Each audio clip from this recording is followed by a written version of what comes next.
ladies and gentlemen, another excerpt from the Scouser and the Scot. Today we have the one, the only, Verity White. How the devil are you? How are you keeping? I'm devilly wonderful. I'm like a deviled egg, the most delicious of all of the eggs. Yeah, no, I'm great, thank you. How are you guys? Yeah, we're doing very well at the moment anyway. So Yeah. we've got a few questions for you, if that's pretty cool. Yeah, I like it. Right, so we've got about 10 questions and we're just going to find out about Verity White and where it all began. So to start off with, can you give us a little bit of background history of yourself and where the music came from? Like, what was your early influences? Yeah, so I've been a really loud pain in the ass since I was little. Basically, my parents used to take me to restaurants, and when I was like 3 or 4 years old, I used to just stand up and start performing in the middle of the restaurants, and they never quite knew where I was. I'd just be like singing to some people on a table. They'd be like, just come back and just... So they soon stopped going to restaurants with me anyway, and just leaving me at home with babysitting, which was probably a better idea, where I could put on my own plays and sing for my grandparents and people like that. So I used to dress up and sing and do all that kind of thing. So I think I was always going to be a bit of a performer. And my parents had a band. I remember when I was little, they used to do panto quite a lot, and they used to do cover gigs and stuff like that. My mum sang, my dad would play bass guitar.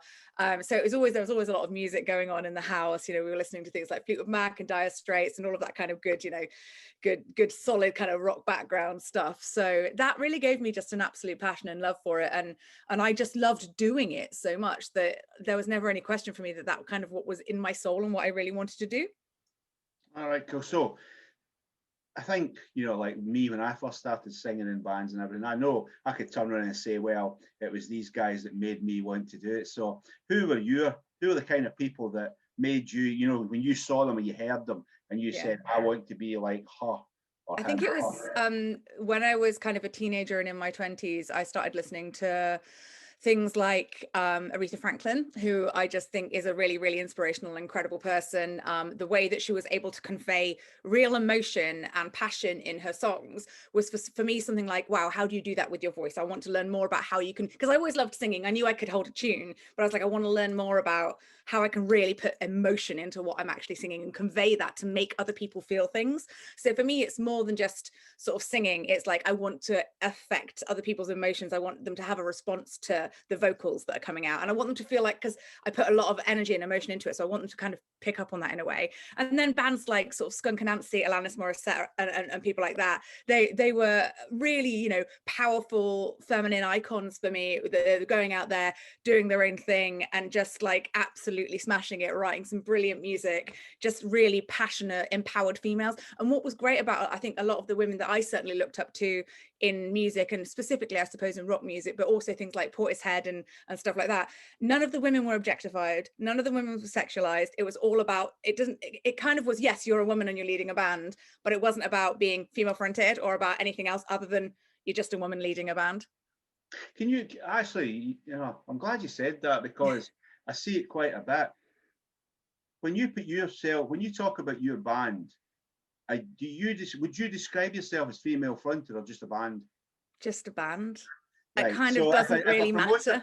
If a promoter came along to you and said, we're putting on a festival or we're putting on a gig and it's all got to be female fronted bands, what would your answer be to that? I would look at the other bands that were playing it and what they were doing and speak to the promoter. And if I got on well with them, I think, to be honest with you, it's a way other people have ways of putting things into boxes that make them feel more comfortable. It might not be something that I would necessarily say female fronted, because to me, it doesn't make a difference whether a band is fronted by a woman or a man or someone who's transgender. So I feel like it's not a box that I personally put myself in, but I am a woman and I am at the front of a band. So if that's a box that other people want to put me in, I'm not going to be offended by that. I just feel it might be someone else's semantics, really. Yeah, that's cool. I mean, it's like, I think it was Imogen from Novice Story saying something about it the other day that piqued my interest, because I like the way she is. I think she's a brilliant performer. I think she's a great voice. As the band, but I like the fact that she stood up and went, I am not. We are a band. Whoever's at front, it doesn't make a damn difference. you know. Well, actually, someone says female fronted band, you don't know what that band's going to sound like. If No. someone says rock band or indie band or alt band or something, you've got a better idea of what they're going to sound like. It doesn't matter whether the voice is female or male. It's Well, the that's type right. of music that you're playing. Some of the best. We some of the- work with, let's- I work let's with face flat. it. Sorry, mate. No, I was just going to say, some of them, like, as I say, you've named one person there, Aretha Franklin. If you said to her, you're a female fronted band, she'd laugh at you. It's like, it's all about the music. Yeah, well, it's like Fleetwood Mac as well.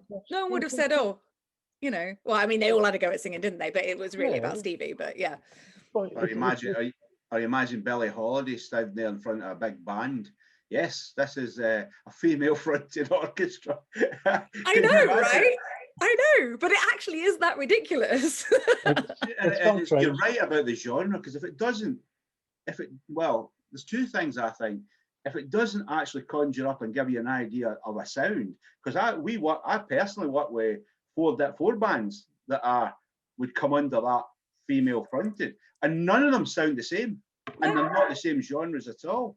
You know, one's an out-and-out powerhouse rock singer, one's more, I would say, alt rock, the other one's kind of more melodic alt rock, so they're all kind of different. So I get the point to it, but the other thing is as well, it's something that it could almost bring out the seedy buggers, you know.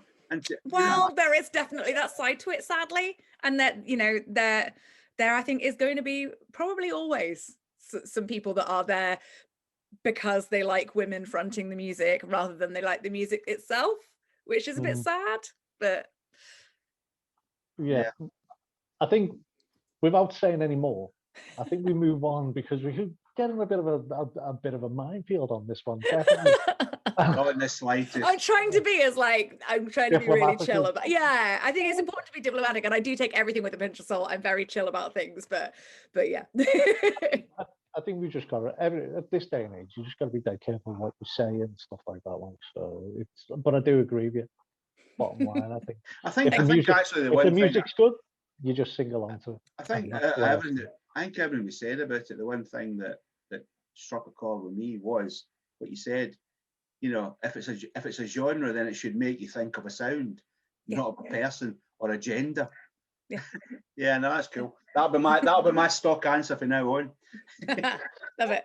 Yeah. might even so getting back to the questions before we get turned off and banned. I mean, like, this is too political. I know. God, he's off already. What's going on? Can you give us a brief overview of your musical history? What have you done from when you started? So I started writing music when I was about 12, when I got my first guitar, and I learned to play things like Merrily We Roll Along and all of that crap on my little really, really bad, like, plasticky nylon stringed acoustic. But I started writing a lot of very depressing songs. I was quite a depressed child, and my dad's my 16th. Because you didn't get taken out to restaurants anymore. Yeah, they're like, they locked me in the house. She's too embarrassing. So my dad took me for my 16th birthday to a recording studio in Stroud, where we recorded a load of the songs that I'd written with his band that he was in at that point. So, like, him and his guitarist came along and, like, helped me out with everything, and then my stepmom sang some backing vocals and stuff for me. So it was actually really, really nice. And kind of at that point in my teens, I kind of got quite nervous because I realized how much I wanted it. And I'm sure this is a story that you guys hear all the time, but I got to the point where I wanted it so badly, and I wanted to do it so badly that I just stopped doing it. I was like, I actually can't face doing this and getting the rejection. It's going to break my heart. So I actually just went down a completely different route. Went through school, did some work, did art degree, that kind of stuff. And then sort of ended up living and working sort of back in Gloucestershire again, and got involved with some covers bands and some little theatre troupes, and it's like, okay, I'm going to get back into singing again. This is pretty cool. Did some stand-up comedy. That was really cool. I was like, okay, this is cool. And then I landed a gig with Pendragon, touring around Europe as one of their backing vocalists. So I was like, okay, this is pretty cool. Like, we like this. And while we were out on that tour, I was getting asked quite a lot by their fans, do you release anything? Do you write anything? And I came back from that tour and I sat down with Alan and I was like, think it's time that we release something now, actually. And then we sat down and started working on the first bit of music. So so it was like a bit of a kind of tour of kind of getting my confidence back in actually refinding the fact that actually, do you know what, I was at that point now with my life where I couldn't not do it.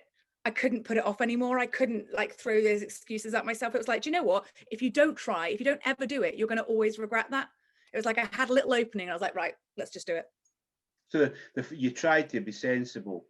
For fear of rejection and failure, you tried to be sensible, but the fire was still there and it was unquenchable. You couldn't put that fire. Yeah, I mean, I tried all these different things. Like I said, I tried art, I tried comedy, I tried all this different stuff, but as much as I love it and I enjoy doing it and I enjoy creating and it's fun, it doesn't, like you said, it just doesn't quell that flame that's in me that just has to sing. Yeah, that's cool. I mean, one thing I noticed about you is you're prolific. You know, like you work, you've got a real good work ethic. You know, and I particularly noticed it since I went full time myself, because it can go unnoticed if you're only dipping, if it's a hobby and you're dipping in and out. But it was only once I was doing it full time myself that I suddenly realised just how hard you work.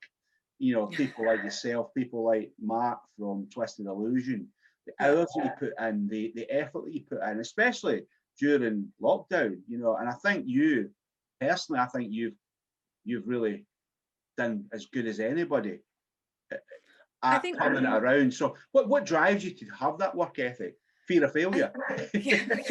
Actually, in all truth, yes, it's a crippling anxiety within myself, but also at the same time, if you want to do something, do it properly. And if you're going to do something and you want to make something of it, if you don't put everything that you've got into it, it's never going to go anywhere anyway. You can't just sit on your ass and expect record deals to fall out of the sky and gigs to fall out of the sky and like, oh, we're really good, so these people are going to come to a gig and they're going to discover us. That doesn't happen, especially not in the age of the internet. That is just not what happens. You've just got to keep at it and find new and inventive ways of like marketing yourself, your music and your brand to people through the internet and through other ways. So yes, it's about the music. Obviously, that's what we do. That's what we want, to make music that make people feel something, that makes them connect with something. But actually, these days it's about more than that. It's about all of your brand. And so that's what I've been working so hard on, is trying to create, and it sounds really boring and marketing, but trying to create something that is like a group that feels like a tribe, that feels like something that people belong to. It's not just about the music, it's about more than that. It's about them coming to our live streams and seeing us as people.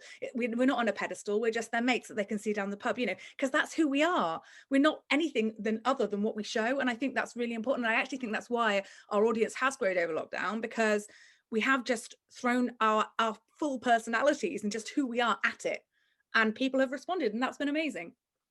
Yeah. Cool. One thing what you've just said there, which is quite interesting, is like, obviously if there's someone who's watching this and going, okay, well, how much time does she spend there? Like, you know, we've got a day job, blah blah blah, and stuff like this. How much time a day do you actually spend trying to getting your name out there? I haven't even really ever timed it. I just kind of, it just feels like it's constant. But if you had, let's look at a ratio then. Let's look at a ratio. If you were, for every hour that you do where you're actually creating new music, how many hours do you put in business, on the business side, compared to that 1 hour music? Oh Jesus, I mean, 50, 100, like, it's for me, it's, you know, the music can be as good as you want, but if no one knows where you are, they're not going to find it. Yeah. So, you know, you've got to put all of that time into it. And you know, it's my downfall sometimes, because I put too much time into it and I put so much onus and so much effort into it that sometimes I completely burn myself out. And I've sort of tried since the beginning of this year, since Christmas, to kind of actually pare back a little bit the amount that I've been doing, because I've realized that actually I don't need to go quite so overboard with it for it to still have the same impact. I think there's a diminishing returns once you get over a certain amount. Like you get to like 80% effective, and then that last 20% doesn't really make a huge amount of difference. So actually, why wear yourself out by going up here when actually up here still gives you the same impact, but you've got more energy to do the rest of it? Yeah, that makes sense. I mean, it's the reason why I asked you that specific question is because too many bands that I've spoken to or watched or had conversations with, you know, certainly new bands, they seem to think that it is all about, if I do 20 hours a week practicing my guitar and writing songs, that's it. the internet will do the rest. And that's why I asked you for the ratio, because the truth of the matter is, everybody we've spoken to as part of this show who are musicians, the ones who are being successful are the ones who realise that for every hour they do, they need to do X amount more hours on the business side. So Ricky Warwick, you know, Nathan James, whoever it's been we've spoken to, you know, Mike Gray, they've all said that it's about the work ethic and realising that it's a bloody job.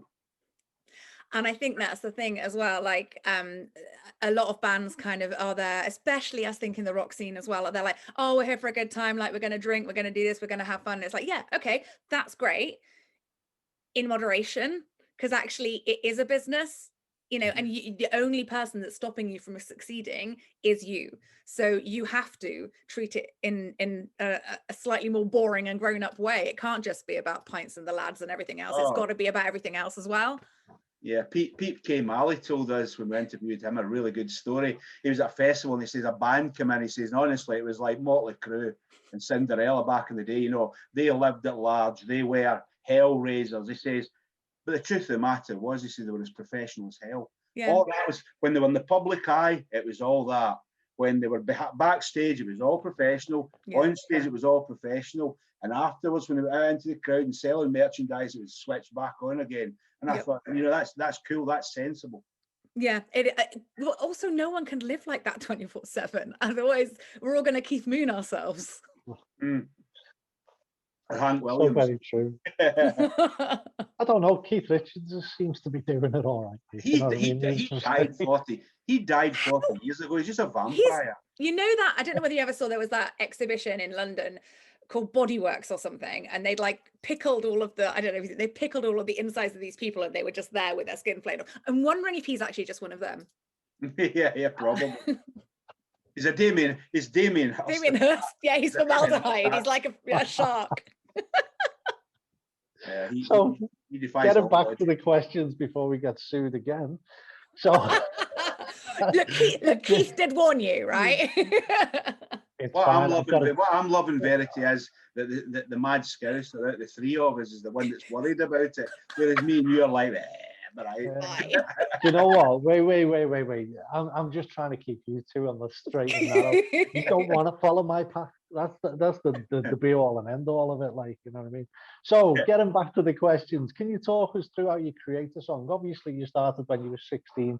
I'm sure it's changed since then a little bit. Yeah, so, quite a lot. Yeah. So initially when I was just writing songs when I was in my teens, it was obviously just like the 3 or 4 or 5 chords that I knew and lots of depressing lyrics.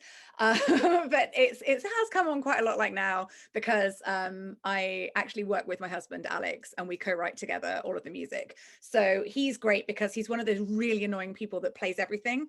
And we also have a professional studio in the house because he's a producer professionally anyway. So it's not the only reason I married him, but it was like a big bonus. But it's great. So what that actually means is we have access 24/7 to all of the instruments under the sun to do stuff with. So whenever we're feeling like we want to create something, we'll just sit down and do it. And he's always working on like noodly bits in the background, and I'm always kind of like thinking about things that songs might be about and stuff like that. So it kind of works in 2 ways. Alex might like come up with a riff, and like he might call me into the studio. If I'm not there, I'll get a message with it on, and then I'll sit down and think, oh, do I like that? And then work on some vocals and some feelings for what the song might be about. And then it sort of slowly just kind of comes together like that. You know, rough recordings and then through kind of to all the incidentals and the mixing. So it's quite an organic process. And we have done some bits where I've sort of started the writing from scratch and done sort of all the sort of chord structures and things and sent it over to him for orchestration. And then we've done it the other way around as well, when he's sort of sent me orchestrated stuff that I then sort of write lyrics and stuff to, and then chop up and change as I need to. So it kind of works both ways. Luckily, we kind of work quite well together, and we've not killed each other yet, so that's good. If you haven't killed each other in the last year, then I think it's fair to say. Yeah, that's a really fair point. So, I mean, wait, John, wait a minute. Who has the final say, though? Well, okay, I cook the food, so if I don't get the final say, he doesn't get dinner. So that's a good point, Ian. Well produced. What I would say is, what I was going to ask was, when it comes to, so like when you release like an EP or an album or whatever, or a track, is it just you and your husband that's on the track? Most of the time, yeah. The only album where that's not the case is our second album, Reclaim Set Fire, where we got our drummer in to do the drums. But the things that we've released, the last 2 EPs that we released were through lockdown, so we couldn't have anyone else in. So yeah, it was just us doing everything. So after COVID, assuming there will be, will you go back to the old ways? Actually, There will be. I think our plans for after COVID, well, we're planning on probably an album. We haven't quite settled on whether it will be an album or not this year. And the plan is to get it rehearsed with the band and then recorded with the band sort of later on, just to see what impact that has on it. But if we don't like it, then Alex will probably just replace it with bits that he's played. But don't tell him. I know that it's just between us two. Right. Safe enough. So, as I referred to earlier, you've been really active through the lockdown. At the beginning of the lockdown, did you sit down with Alex and decide what you were going to do? Was there a method to what you were doing, or was it a suck it and see? What was your game plan? How did you achieve it? What were the KPIs, the key performance indicators you were putting in, and how do you think it's gone for you? So it's interesting, actually, because before lockdown started, we'd sat down and had a conversation about how we wanted to do these weekly or bi-weekly live streams, because we just know from different marketing courses that we've both taken that regular content is really king on social media, and it puts the algorithm up so people see your stuff more often on the various different platforms. So we were like, okay, we need to do regular content. Let's do a regular live stream. Let's make it really chilled out and really fun. So we started doing that before lockdown happened. And then obviously lockdown happened and people were like, oh, these guys are doing this live stream. And actually that has brought more and more and more and more people to our page, which has been fantastic. And certainly what I've seen, because I've been tracking I have been tracking some KPIs. I've been tracking the various different stats on the different platforms as to like how many streams we're getting, how many hits we're getting on various different things. And also we decided this year we were going to develop a backstage fan club, so like our own version of Patreon, but hosted on our website, so we didn't have to pay any of the Patreon admin fees or anything like that. And also if you retain control of it, if Patreon shuts down, you kind of lose everything, but if it's retained by you, then you still have it. So we had these plans in place anyway, and we just kind of kept with them. With regards to writing and releasing, we obviously didn't quite know what was going to happen, so we thought, oh, we'll do an EP and see what happens. And then it didn't lift as much as we thought, so we just thought, oh, we'll do another EP, because the original plan was actually to do an album, but that we thought we would put off until we potentially could use the rest of the band. So I think from a point of view of how it's impacted, I think it's gone, better than I thought it was going to be honest with you. I really thought people were going to be bored of us by now. But that, they seem to keep coming, so that's really nice. And yeah, it's gone great. Certainly from a point of view of like the fans that we've got on the sites and interacting with us and people buying our merch, I've had the best year for merch sales that I've ever had, and we've not done a single gig. So it's weird that somebody told you that 18 months ago, we'd have laughed at them. Yeah. I actually heard that Toya Wilcox and Robert Fripp were watching you and Alex, and that's where they get the idea for doing this Sunday session. Hear that. And look where she is now. I know. Yeah, you may see us both on a bill together at some point. You never know. No, I'm sure I could say something about an exercise bike. Yeah, I tend to wear a better bra, to be honest. No one needs two like weasels in a bag otherwise. What she looked at was how she could improve in your what you did, and that's what she came up with. I mean, it's fair enough. Like, plus they're doing covers, which you're not, so your street's ahead anyway. Thank you. You don't need the gimmicks. I think to go back to the idea that, I mean, some of the conversations we've had were like Matt Jones from Twisted Illusion in the previous episode, and Mike Gray, the one that just went out on Sunday, has been about income streams and all that. And I think it's key that bands understand this, that you need to look after that. And you're a full-time musician, aren't you? No, I actually have a job as well. So yeah, I do. I do. I have a job as well, because we, it's a lot of money that we would need to kind of like pay the bills and everything on top of everything else. So yeah. Wow. Hopefully at some point that's going to, like, my plan is to plan is to sort of go part-time and then slowly phase it out, hopefully over the next year if things go in the right direction. But I'm a realist, and I want to make sure that at the end of the day we're doing what we love, but also are supported to be able to have a decent life and not live on the streets. I assumed it purely and simply because of the amount of work you do. Yeah, you know, no, I'm knackered. I'm actually only 19, and look at me. That's me, by the way, not you. That's not you. That's me I'm talking about. Yeah, that's cool. But I think the thing is that the fact that you've sold more merchandise, do you think that's because you've focused on it more, or do you think it's because the message has been put out to fans that can't go and see bands is that this is their way to support it, or is it a bit of both? I think it's a bit of both, but I also think it's because we have grown our footprint online, and there are more people following us than were a year ago. And so just because of that, you've got more people buying the merch. And I think as well, there's a lot of people, like you said, that are very aware that bands are unable to gig. And so with being unable to gig, they have lost an income stream. I'm not going to say that we earned more this year than we did last year, because that's not true, but we did sell more merch. It's just we had absolutely no gig income. So that does kind of like cut a bit of a downer on the whole thing. But yeah. And I think that genuinely the feedback that I've had from a lot of the fans, it's old and new, is that we have helped them feel better through lockdown. And that for me is amazing. If they want to give back, then that's great. And I think we saw it with Ian Day, the singer at Gallows Circus. He was doing his Sunday night sessions live from his bedroom. Yeah. And that, it became a thing where that was the start of our week. Yeah. And because of the way, and it was all covers and that, but again, they benefited hugely from it because he was doing it every Sunday for like 16 weeks. So I mean, it doesn't lend itself to every musician and every band. No. But for those that did, and I would say, yeah, I mean, to watch anything that you do, you don't come away with feeling depressed. That's a certainty. I would be really sad if they did. I mean, I could totally appreciate that the fact that we're loony is not everyone's cup of tea, but look, we're having fun. So. So can you tell us what's in the pipeline for yourself? So what's short, medium and long-term goals?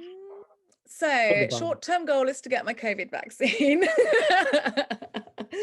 In all seriousness, short-term goal is to just start working on some more releases that we're going to do, and also book gigs for our upcoming tour around sort of November-y kind of time. So we're looking at various different gigs and stuff that we can book around sort of October, November to kind of put some dates together.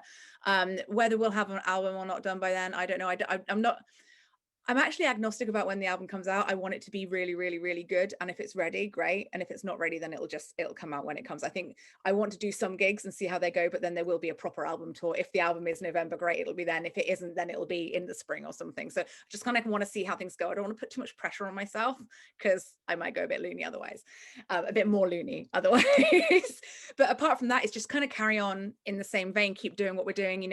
We've got this backstage members club now, which is going really well. I'd like to grow that in the next sort of year. I'd like to obviously sell more merch, do more gigs and all of that kind of stuff, but really it's just sort of keep going for me. That's cool. So we're going to go back to the dodgy territory, potentially. So I particularly want, because you're the first female performer that we've had in this, and bear in mind that we aim this at young people, mainly new young musicians, bands, etc. So if there's any females in particular that's watching this, you talk us through your experience of the industry, the plus points of it, the negative points, and if there's any kind of guidance that had the 16-year-old know what you know now, you'd have done differently. So if you could give some sort of overview, that'd be really appreciated, Verity. Yeah, certainly. It's been a bit of a roller coaster, to be honest. When I first started, before I was doing my own stuff, I was told by a lot of people that I wasn't good enough to be a soloist because of how I looked and because of the fact that I didn't dress in a certain way, and all of these number of things, so I'm not a size 8, I'm not like 19 years old, and I refuse to like get dressed up with my tits out all the time. I will do sometimes, if I feel like it, but it's my, it's my choice. I don't want to portray myself in that way. It's just not who I am. I'm a scruffy, weird, hippie, bouncy person. I would rather not portray myself in that way. It's just not true to me. It took me a really long time to get there though, because even when I started releasing my own music, there were a lot of people that were still telling me, you don't dress right. oh, your music's not quite this and it's not quite that, you need to make it sound like this, or you need to do this, or you need to do that. And I sort of listened to them a bit, and if you look back over the photos of the last kind of 4 years or so, you'll see me sort of trying out different things, but none of them quite felt like me. And I actually think that over the last year in lockdown, when I really embrace sort of, actually, this is just who I am, and the honesty of the kind of Monday live streams and the fact that we're in lockdown and we're not going out and doing anything, has actually really progressed me to a point where I feel much more confident. And actually, I realized that the USP of any band is you as a person, and why should I change that? And so I think my advice for people is just stick to your guns and be you. And because I think that there's nothing more empowering or more powerful than someone just kind of being themselves. And I would say that that's even if you quite like being out there, like there's somebody that dresses provocatively. Yeah, I've not got a problem with that. Yeah, exactly. Dress how you're comfortable. We're not, I'm just saying. Yeah, no, it's not. It's just not like, I mean, you'll see, like I'm in a t-shirt and stuff. Like I, if I wanted to, I could, and sometimes I will, but it's just, I don't feel like that's who I am as a person. I have people say to me, you need to wear more leather and you need to wear this, and I'm like, well, I don't really want to. Like, so no. And that's the point. And that's the point. That it is, because Imogen, again from Novel Story, said something during the week about she'd been pushed, or whether it was herself, or it was implied that she needed to dress a certain way to front the band. And then one night she turned up and she just was, she put her clothes on and she just wasn't feeling comfortable. And one of the guys in the band said, well, why don't you just wear whatever you're comfortable in? Because guys in a band wear whatever they want. Do you know what I mean? She went and wore a baggy jumper. She said it was the first gig she really, really enjoyed and felt comfortable in. So now she does whatever the hell she wants. Exactly. And that's the thing. Embrace how you feel that day. If you want to go out in the gig and you want to wear hot pants and like a bra, brilliant, do it. If that's how you feel happy and that makes you feel the most confident that you can on that stage and give the best performance, then do it. If that's not how you feel happy, don't. Be in your comfort zone. Otherwise, you're not going to get the right stuff over to the crowd anyway. And if they're there only to see you because you're wearing a short skirt and a short top, is that really the fans you want? I don't know. That's a question, an open-ended rhetorical question. Well, it's the kind of fans that Ian likes. Ian loves turning up with short skirt. I've seen his booty shorts. He says it's a kilt, but it isn't. There's not enough pleats in it for a kilt. Hey, that just means that, like, when the dance off between me and Keith happens.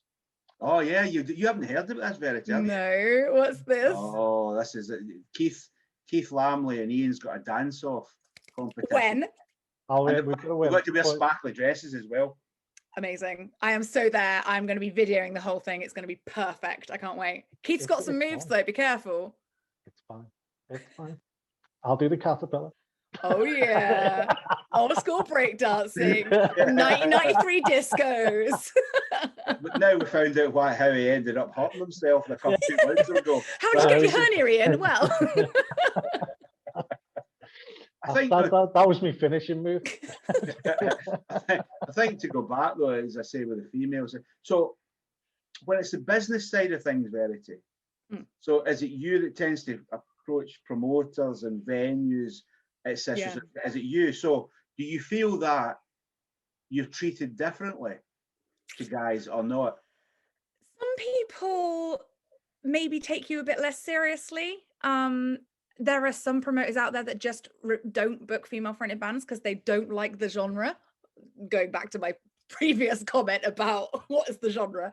But yeah, I mean, it is difficult. I also think as well, there are just some promoters that are really, really great and really good at their job and very open.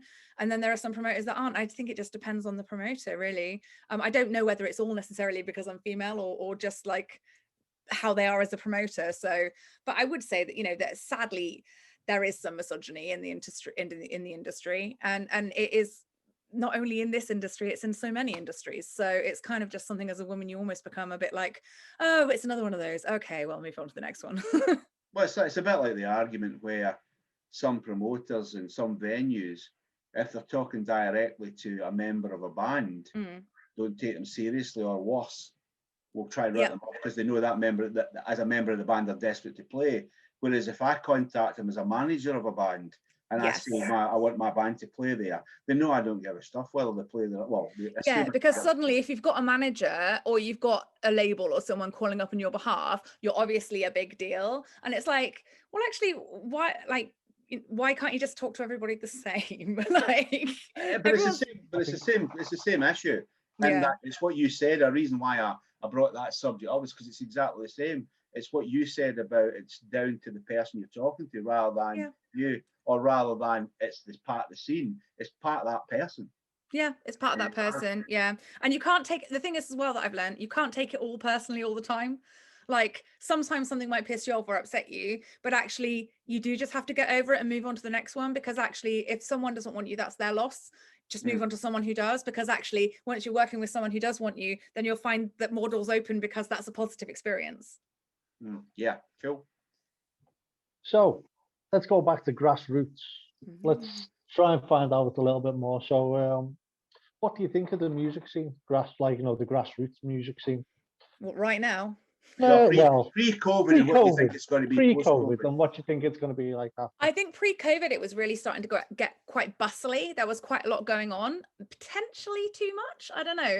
There was a lot of people fighting for the same venues and for the same gigs, and a lot of good talent, but a lot of people that always got the bookings. So it felt a little bit like there was some favoritism, like there were like 10 bands that were always getting everything, and then all the other guys were like, oh no, you're too late. I did have the odd, oh no, we've already got one woman playing this show, so we don't need another one, thank you. That was an interesting. We've got a quota of female bands. That's okay, great. That's unbelievable. Thanks. I've had that a couple of times. That's amazing.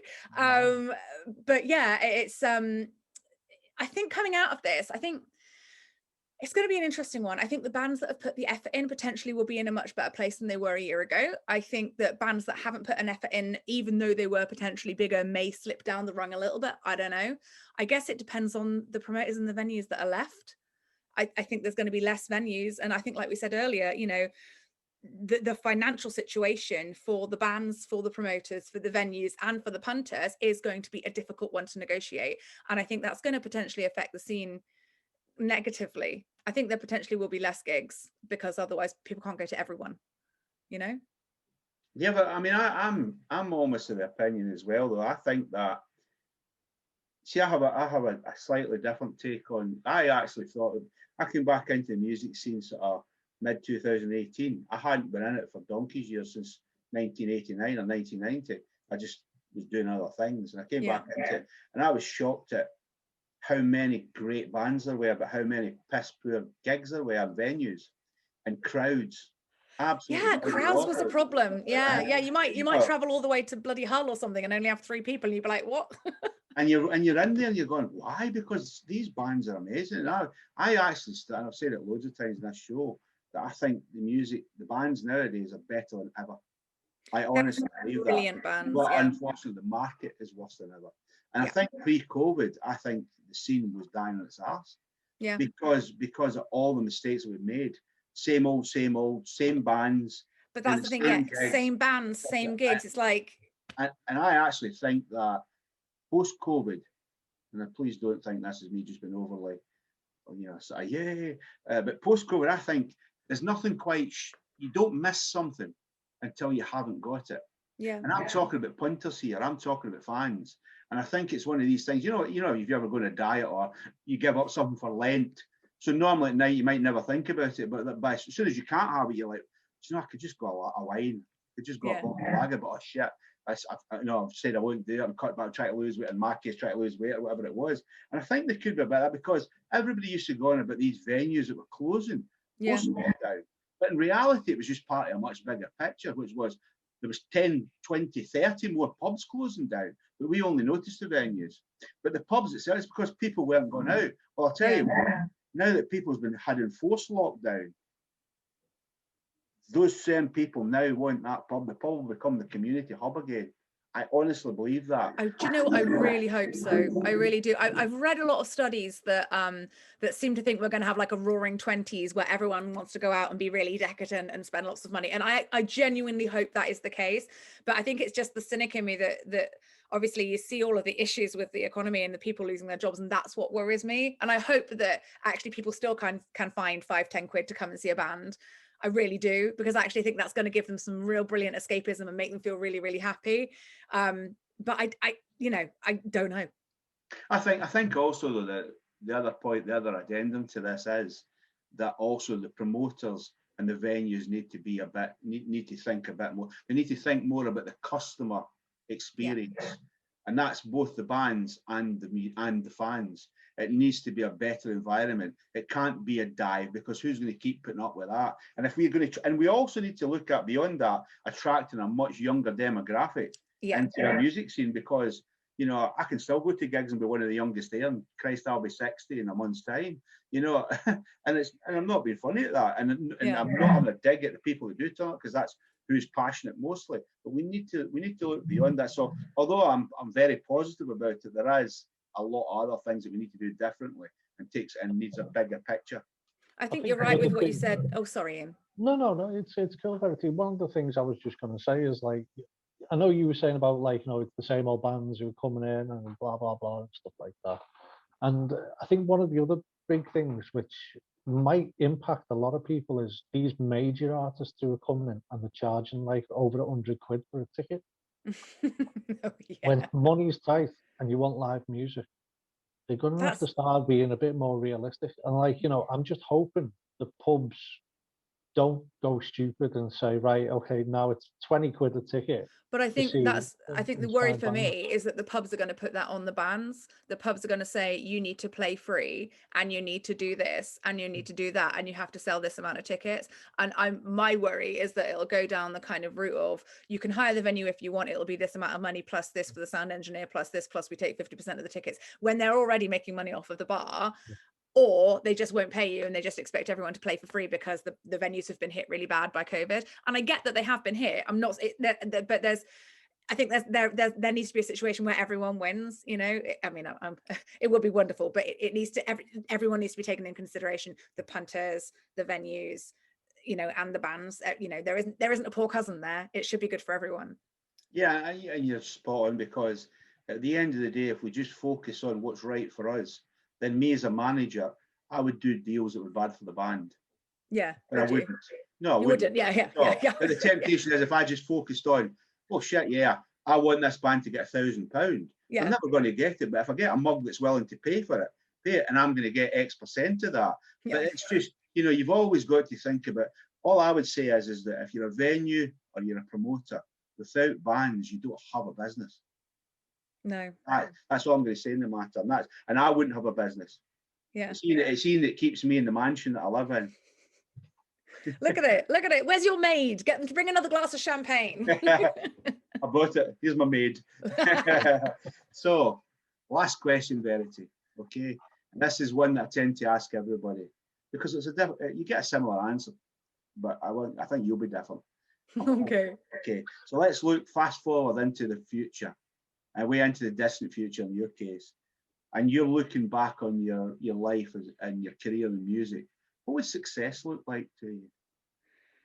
Do you know, that's a funny one, because I recently was speaking to Pete K. Malley about this as well. And for me, success looks like people that genuinely love your music, that have an emotional connection to what you do, that you have affected them and their lives in some way with the art in general that you create.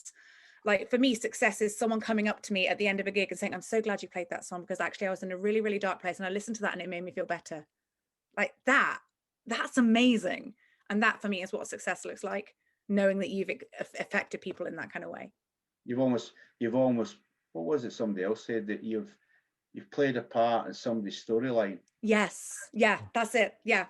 That's kind of all you want. You're a creative person. You want your creations to get out there, and you want people to absorb them and see them and feel something. And for me, that's incredible. Like, that kind of impact on someone's life, that's success. No. One of the things which I said was the biggest success I've had is when you look into the crowd and people are singing your lyrics. Oh, it's mind-blowing. It's like, what? First time it happened, I was like, that's weird. That's weird. But do it again, because I love it. What was even funnier, Verity, was the King Voodoo were playing Percy's in Whitchurch. We love Percy's. And I was there, and I'm filming it on my phone, and it's one of the songs they do, which is a slow song, which I absolutely love. But I didn't realise I was videoing it and singing along in the background. but not concentrating what I was doing. And then I put it up on Facebook. Oh, And no. you couldn't hear Jamie the singer. All you could hear was this tuneless Scottish guy singing along to music. It was, but we didn't know until the next morning. Oh my God, that makes it amazing though. That's amazing. I love that. We lost over 300 fans that night. I couldn't believe. Unlike. What's going on? Jamie's gone. When did Fish at Marillion join them? That's only a reference to the Scottish bit, not the singing, by the way. Otherwise, Fish is going to be on the phone. He'd be like, right, the lawyers. So there you have it. Verity, me being a Scouser, I always ask another question because I'm a cheeky get. Okay. Can you give us, so say that we've got all these people who are going, I want to be the next Verity White. Poor people. How do I get in touch with Verity to ask her questions? How do I get her merch? Can you give us all your links? So many links. Yes. The easiest place to find everything is just at the website, veritywhite.com. Or we're on Facebook, Verity White Band, or on Twitter at VBear, or on Instagram at original_Verity. But you can find all of it just from the website, veritywhite.com. It's the easiest place to go. It's basically all there. And there's a chat function where you can just chat to me on there as well if you do want to ask me any questions. What I'll do is I'll put the links down below. So guys, click on the links below, get in touch with Verity. She's an absolute legend. Thank you very much for tonight. Really appreciate it, Verity. And I've got one last thing to say. John, over to you. Well, ladies and gentlemen, I hope you enjoyed that as much as Ian and I did. Don't know about Verity if she enjoyed it, but it doesn't really matter. As long as she's sharing her knowledge, that's fine. So anyway, until next time, you know what to do. Hit that cowbell, subscribe. No.